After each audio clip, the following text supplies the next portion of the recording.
One of the things that I love the most about the book of Revelation in the New Testament is the way in which this book incorporates so much of the themes, the content, the images from the Old Testament. As we said at the very beginning of this series, From Dust to Glory, that for us to have a full comprehension of the sacred scriptures, we have to immerse ourselves in the whole scope of biblical revelation, become familiar with the Old Testament as the Old Testament reaches its fulfillment in the pages of the New Testament. And we see that again and again in the book of Revelation.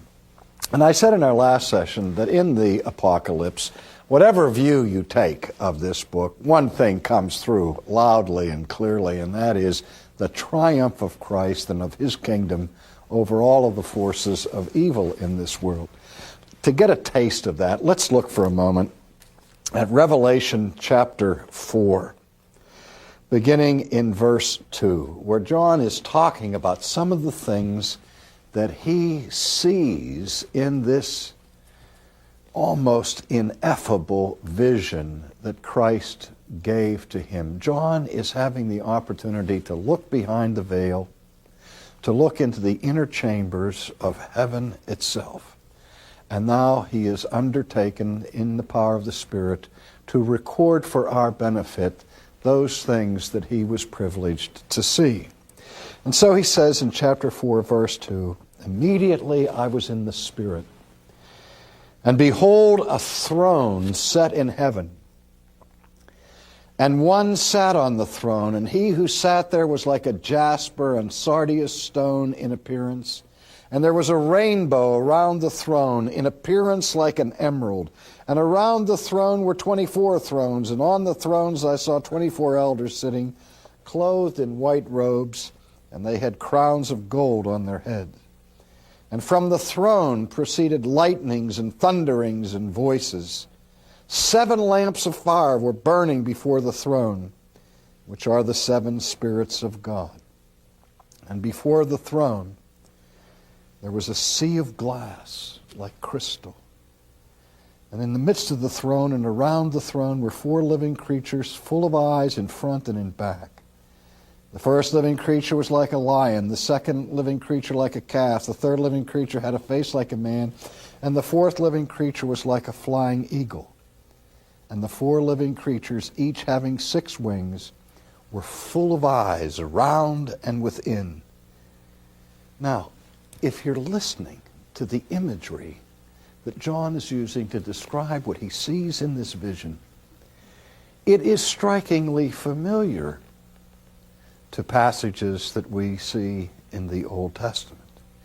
If you remember the vision that the prophet Ezekiel saw of the whirling Merkabah, the chariot throne of God that appeared in the sky, that the description of what Ezekiel saw by the river Chebar is almost identical to the vision that John is having of the interior into heaven when he sees the staging of judgment, where the throne of God, the chariot throne of God, surrounded by this sea of glass, and where this thundering and lightning and all the rest is emanating from the midst of it. And the 4 figures of the eagle and of the lion and of the ox or the calf and of a human being are displayed.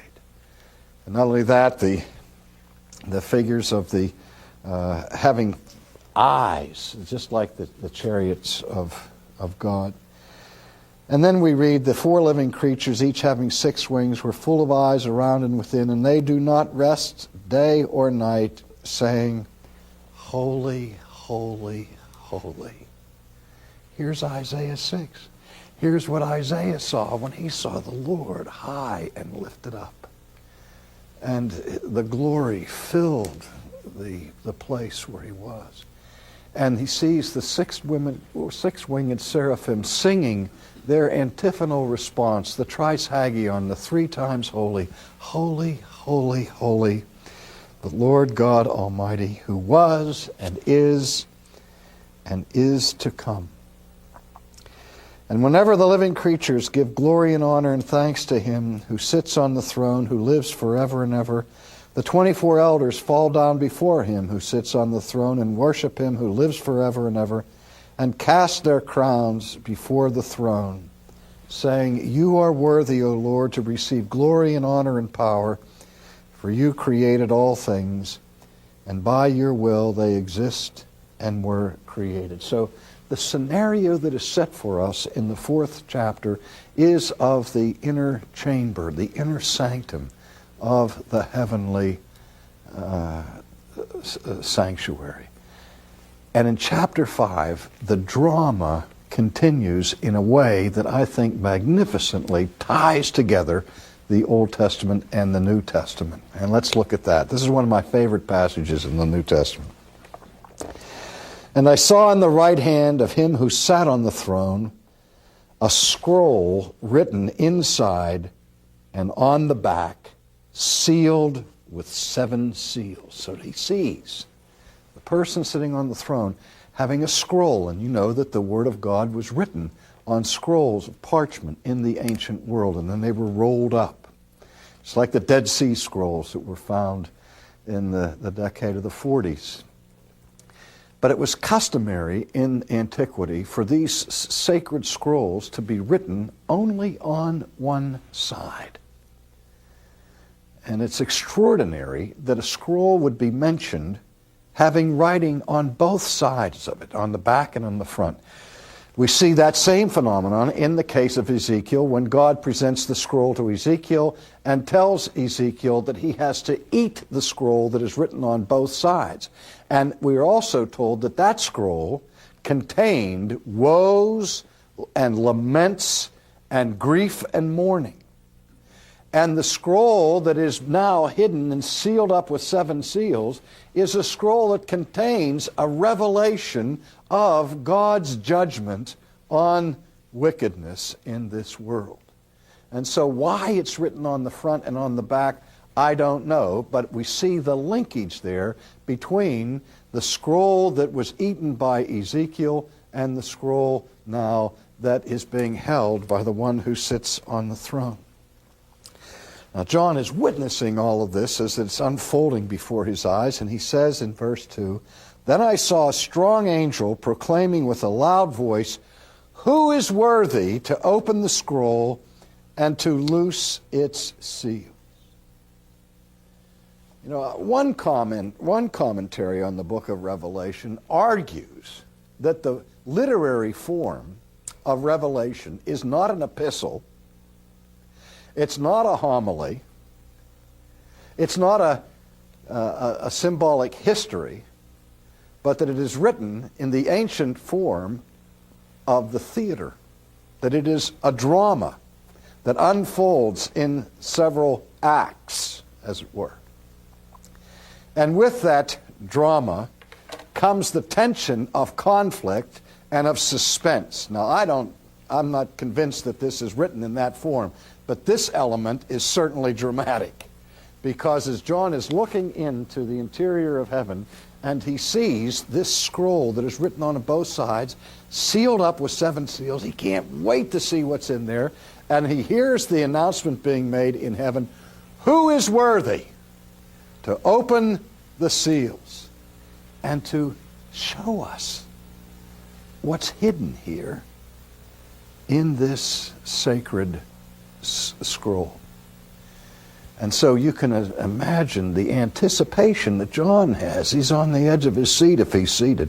But he's probably on the edge of his stomach as he's lying down, looking at this vision unfolding. And he looks in the panoramic view around heaven, looks at the 24 elders and the thrones and all that. He's waiting for the hero to come on stage and to take the scroll, break the seals, and open up the secrets for us. And so we have this sense of dramatic anticipation and tension. Verse 3.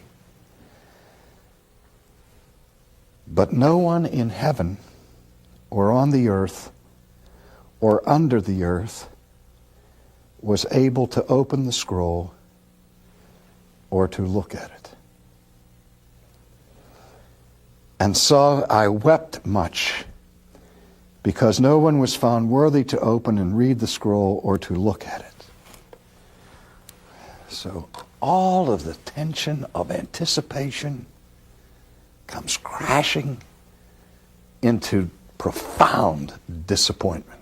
You know, one of the themes that novelists used, in particularly mystery writers, when they want to maintain your interest and maintain the tension, is that they take the hero and they put the hero into a terrible scrape or a terrible jam.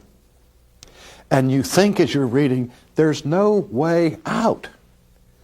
And then what happens, according to this formula, is the hero survives the jam, but in the survival is cast into an even worse predicament.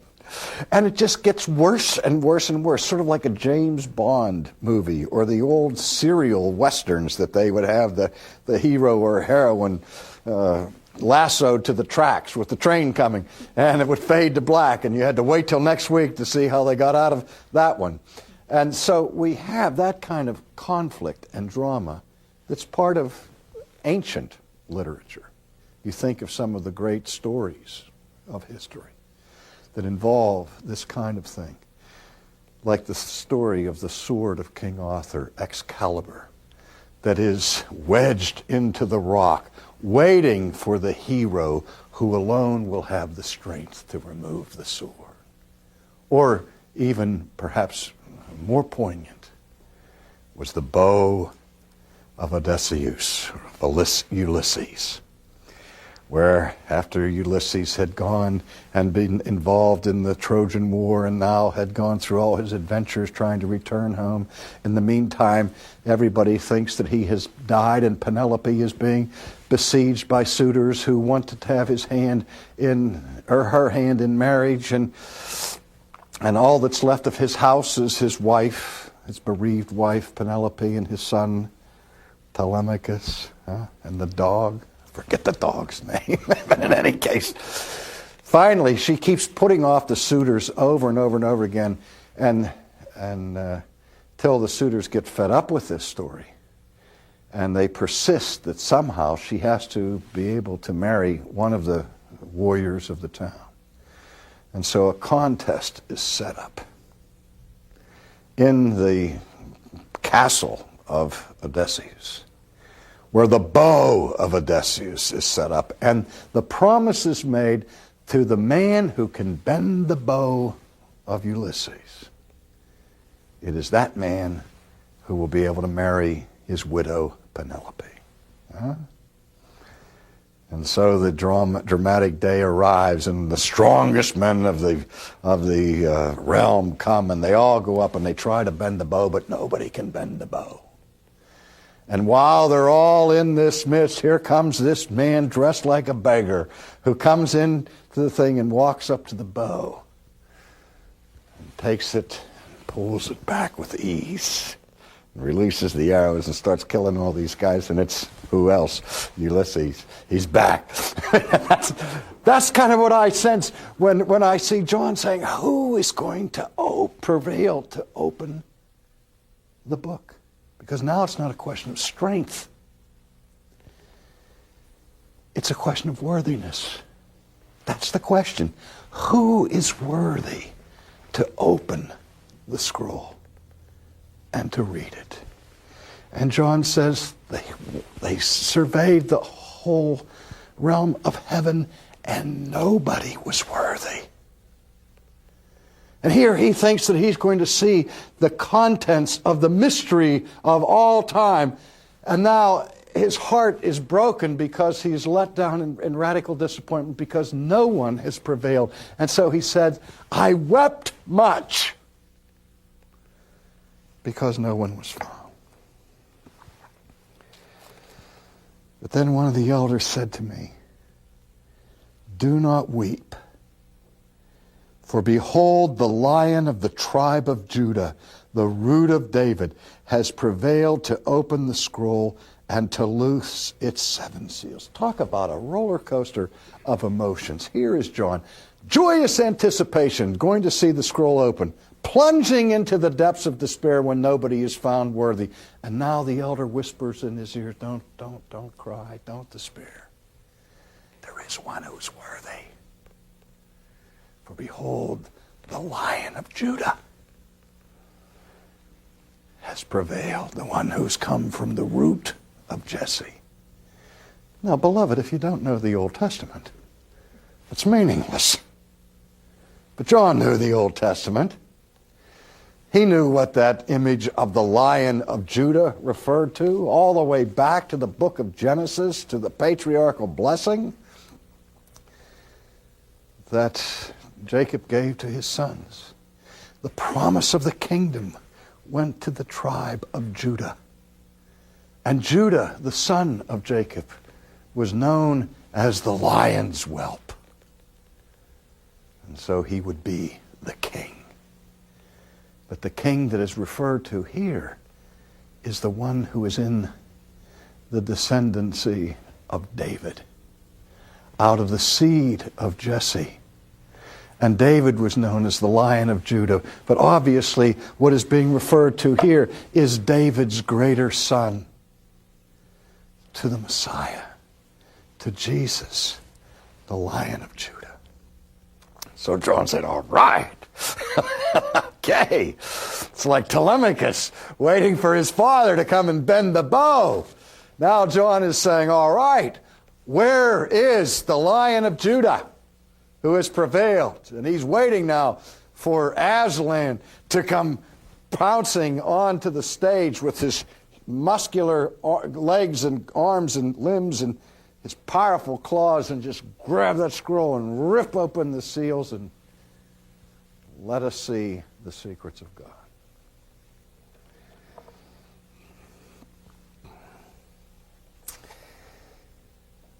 And I looked, and behold, in the midst of the throne and of the four living creatures, and in the midst of the elders, stood a lamb as though it had been slain. Let me stop right there. He's waiting for this magnificent beast, the lion, in the fullness of its strength, to come and open the scroll. But when he turns to see the lion, he doesn't just see a lamb, but he sees a lamb as it had been slain. He sees a lamb that had been slaughtered. He doesn't see a figure of power. He doesn't see a symbol of exaltation. He sees the suffering servant of God in his humiliation, in his passion, in his meekness as the sacrifice for the people of God.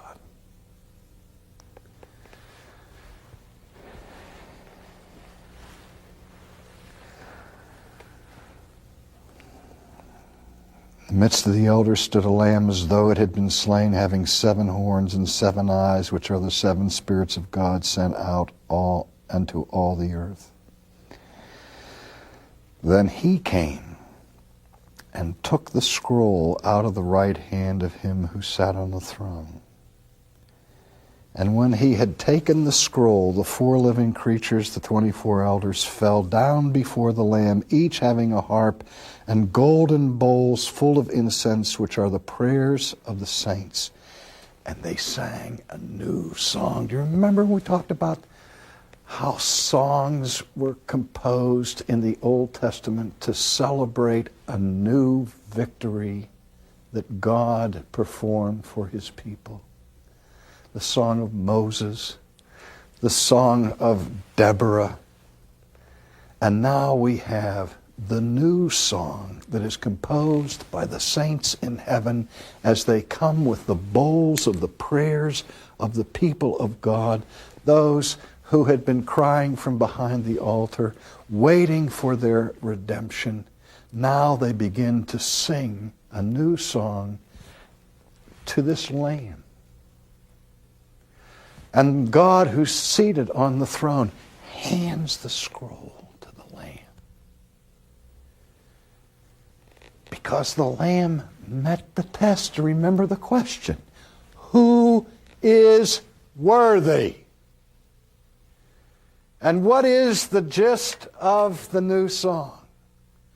Worthy is the Lamb to receive honor and glory, dominion and power and majesty, so that now the whole host of heaven is singing the praises of the Lamb. As the Lamb now appears in heaven to receive his reward, to receive his throne, because he has fulfilled his mission. He did what he was sent into the world to do. He accomplished his vocation. You are worthy to take the scroll and to open its seals, for you were slain and have redeemed us to God by your blood out of every tribe and tongue and people and nation, and have made us kings and priests to our God, and we shall reign on the earth. And I looked and I heard the voice of many angels around the throne, the living creatures and the elders. The number of them was 10,000 times 10,000, and thousands of thousands, myriads of myriads, saying with a loud voice, worthy is the Lamb who was slain to receive power and riches and wisdom and strength and honor and glory and blessing. And every creature which is in heaven and on the earth and under the earth and such as are in the sea and all that are in them, I heard saying, blessing and honor, glory and power be to him who sits on the throne and to the Lamb forever and ever. You see, it does matter if we find the key to the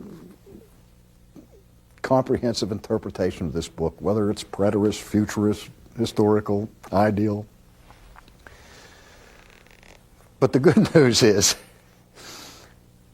we could take any one of those positions and still get this message. That one thing is certain, is that the Lamb has prevailed and has entered into his glory, and who promises to all of his people that they too will participate in his presence, as he has been given the authority to open the books. It is the Lamb who has the book of the Lamb, in which our destinies are sealed. And this is the revelation of his glory, which promises to us our glory.